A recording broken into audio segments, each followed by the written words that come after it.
আমাদের চট্টগ্রামে কিন্তু এভাবে ইফতারি দেওয়ার প্রচলন আছে। ছোট বোন ইফতার পাঠাইছে পুডিং কেক আর হচ্ছে বিরিয়ানি ভাত, আর হচ্ছে আমি ঘরে তৈরি করে নিচ্ছি পুডিং কেক আর হচ্ছে বিরিয়ানি ভাত দিয়ে। বোটো ভেজে ওর নিলাম, ছেলেকে দিয়ে পাঠাইছে, ওর ছেলে হচ্ছে বেগুনি ডাক্তার, তৈরি করবো। এবার FCPS পাস করে ইফতার সরকারি হাসপাতালে আছে।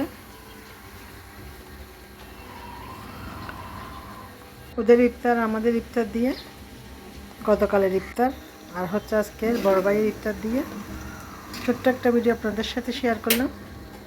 ভিডিওটি অবশ্যই সবার ভালো লাগবে, একটু পাশে থাকবেন, সাপোর্ট করবেন, একটা লাইক দিয়ে দেখতে থাকুন। ভিডিওটি ভালো লাগলে চ্যানেলটি সাবস্ক্রাইব করে দিবেন।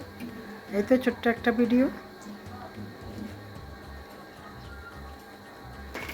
8-10 মিনিটের একটা ভিডিও দিতে দিতে রাতের রান্না সহ এবং সেহরি পর্যন্ত রান্না করলে ভিডিওটা অনেক বড় হয়ে যাবে, সেজন্য ছোট্ট একটা ভিডিও আপলোড দিয়ে দিলাম। পরবর্তীতে আবারও আরেকটা ভিডিও আপলোড দিব।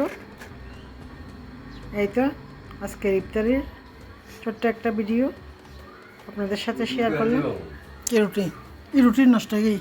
ভিডিওটি না টেনে দেখতে থাকুন এবং আমার পাশে থাকুন, আমাকে একটু সাপোর্ট করুন। এই তো একটু গিয়া হও না টুকটুক।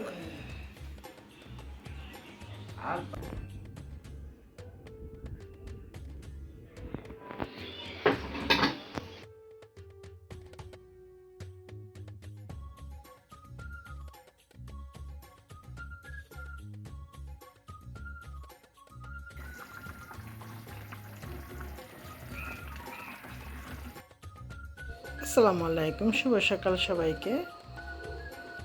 চনা বুটটা সিদ্ধ করে নিয়েছি আর হচ্ছে আমার মেয়ে বিড়ালের জন্য মাংস সিদ্ধ করে নিলাম। এই তো সকালের কাজকর্ম।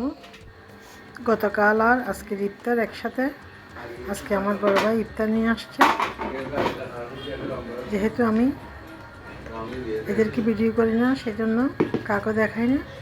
খাস নাই মিনি চলে এসে আবার আমার মেজবোনের বাসায় চলে যাবে ইফতার নিয়ে, সেজন্য একটু তাড়াহুড়ো করতেছে।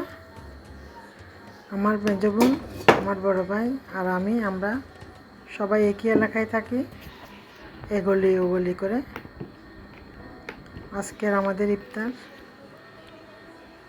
বড় ভাবি আর ভাইজির বানানো ইফতার। আমার ভাইজিটা কিন্তু অ্যাডভোকেট এবং উকিল। এটা আপনাদের সাথে ছোট্ট একটা ভিডিও শেয়ার করলাম।